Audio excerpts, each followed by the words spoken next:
Okay, we are learning about story elements in second grade. Story elements are the parts of the story. So we have created these flip books to put inside our reading response journals. This helps us remember that when we are retelling the story, we need to think about the title, the characters, who are the main characters in the story, the setting where the story takes place, and then we have a spot for beginning, middle, and end. Second graders can practice this and reuse this by using stickies.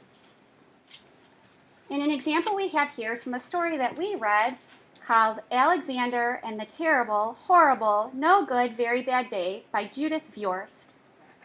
We read this story and then we talked about the story elements. So the first thing that we did is we jotted the title of the story, the name of the main character, and the setting where the story took place. And then we just put our sticky here. Then we think to ourselves, what happens in the beginning of this story? Well, in the beginning of this story, Alexander wakes up, he has gum in his hair, he's having a really bad day, and he says because he's having such a bad day, he's going to go to Australia. And we would stick that on our beginning page. In the middle of the story, Alexander continues to have a bad day, and it just keeps getting worse. He drops his ice cream cone, the shoes that he wants to buy are not available, and so he says again, he's going to Australia.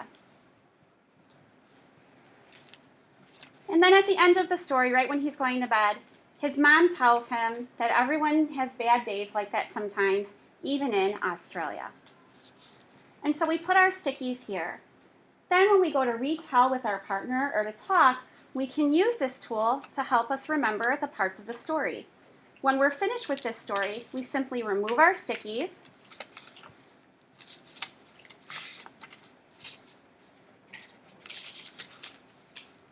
and we can add them to a page in our Reader's Response Journal to help us keep track and remember some of the stories that we've read. So again, story elements are the parts of the story. We give the title, the main characters, the setting where the story takes place, then the beginning, middle, and end. The important part for your second grader is to not give all the details of the story, but just the main, most important details.